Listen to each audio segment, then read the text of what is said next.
Hello everyone, अभिनव नाम है मेरा। स्वागत करता हूं आप सभी का एक बार फिर से आपके अपने YouTube channel SSC text book पर, और एक बहुत ही इंपॉर्टेंट सेशन में जिसका नाम है eligibility criteria of SSC CGL 2025। जैसा कि आपको पता है, लास्ट वीक एसएससी सीजीएल का नोटिफिकेशन आया है 2025 को लेकर, और मैंने हालांकि बहुत डिटेल वीडियो बना दी है। एक आप वो देख सकते हो, उसमें हर एक टाइप के क्वेश्चंस मिल जाएंगे। बट काफी बच्चे होते हैं जिनको ना छोटे छोटे सेशंस चाहिए होते हैं, तो उनके लिए उन्हीं चीजों को हम ब्रेक करके एक बार फिर से आप लोगों के लिए लेकर आ रहे हैं, तो बहुत ज्यादा इंपॉर्टेंट आप लोगों के लिए। तो अब बात करते हैं एलिजिबिलिटी की। तो देखो, दो टाइप के बच्चे होते हैं जो बहुत परेशान होते हैं, एक एज को लेकर और दूसरा डिग्री को लेके।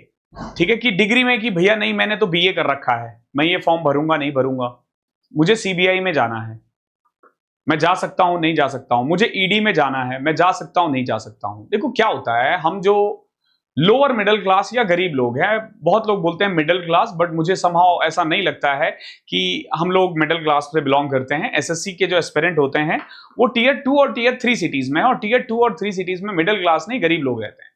तो हमें ये मान लेना चाहिए। तो हमारे लिए ना ये नौकरी बहुत इंपॉर्टेंट है, और जब आप इसकी तैयारी करते हो ना, तो आप सब कुछ अपना झोंक देते हो, हर चीज झोंक दे देते हो। तो एक डर लगता है कि भैया इस सब तैयारी के बाद कहीं ऐसा ना हो किसी भी कारण से मेरी नौकरी चली जाए। तो वो डर बनता है, और बनना भी चाहिए। जिसको डर नहीं लगता, मतलब यही है कि या तो वो ऑलरेडी 2-4 बार एग्जाम दे रखा है, या वो बस खेल खेल में दे रहा है। तो इन एलिजिबिलिटी के बारे में हम बात करेंगे ताकि आपके अंदर से ना वो डर खत्म हो जाए। ठीक है, सबसे पहले वही हु कैन अप्लाई, एलिजिबिलिटी के बारे में ही पूरी बात करेंगे। तो एज लिमिट देख लेना। एज लिमिट कुछ जॉब के लिए 18 से 27 होती है, कुछ के लिए 18 से 32 होती है, कुछ के लिए 20 भी होती है। आपको ये ना पर्टिकुलर पोस्ट के ऊपर है, लेकिन मैं आपको बताता हूं, अगर आप 18 साल से ऊपर हो और 30 साल से कम हो, तो आप मैक्सिमम पोस्ट के लिए एलिजिबल हो। तो मान के चलो कि इसकी जो एलिजिबिलिटी है ना, वो 18 से 30 है।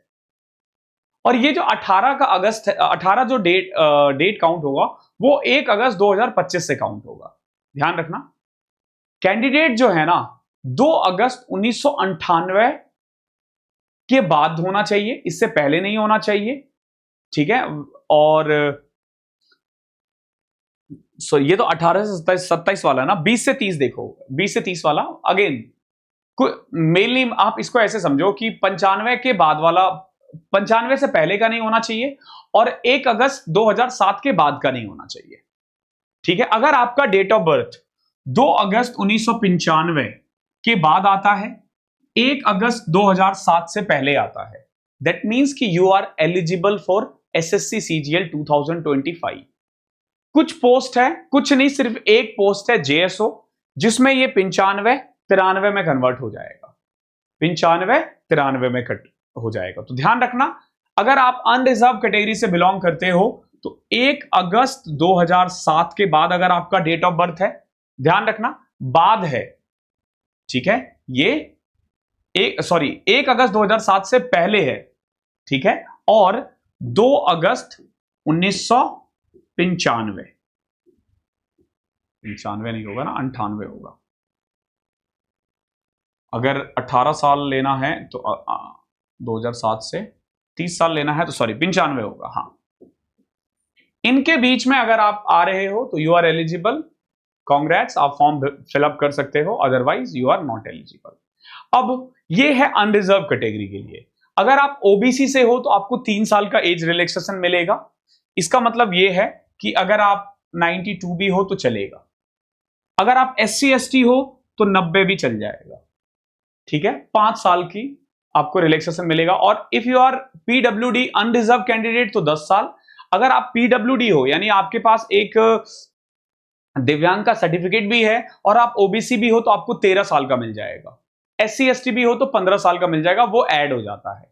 देन एक्स सर्विसमैन के लिए 3 ईयर है after deduction military service. Same defence personnel disable जो होते हैं उनको 3 साल का और मिलता है। SC ST से हो तो 8 साल का मिलता है। इसके अलावा अगर आप सेंट्रल गवर्नमेंट के एम्प्लॉय हो और आपके ने 3 साल की सर्विस दे रखी है, तो आप 40 साल तक ग्रुप सी पोस्ट के लिए एलिजिबल हो। ध्यान रखना, ये ग्रुप सी पोस्ट के लिए है, ग्रुप बी के लिए नहीं। ग्रुप बी के लिए कोई एलिजिबिलिटी नहीं है, आप नहीं भर सकते हो। Same age central government civilian employee SC ST 45 साल तक भर सकते हैं। अगर विडोज है कोई और डिवोर्सी वुमेन है तो ध्यान रखना आप ग्रुप सी पोस्ट के लिए भर सकते हो अगर आप अप टू 35 ईयर के एज हो तो। अगर आपकी एज 30 से कम है तो आप ग्रुप बी के लिए तो एलिजिबल हो ही नॉर्मल क्राइटेरिया से, ठीक है। SC ST के लिए 40 साल है, ध्यान रखना। तो ये तो मेनली था हमारा एज रिलैक्सेशन। इसके बाद हम बात करते हैं एजुकेशनल क्वालिफिकेशंस की। तो क्या क्या एजुकेशनल क्वालिफिकेशन चाहिए?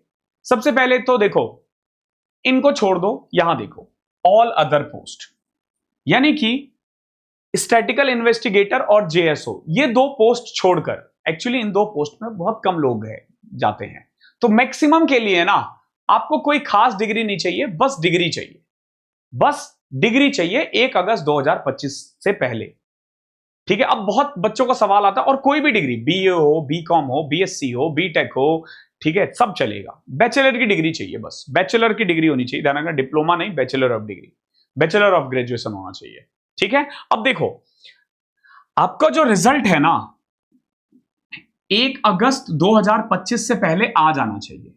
अब बच्चों को ना रिजल्ट समझ में नहीं आता कि ये क्या है, कि एग्जाम होना, फॉर्म भरना।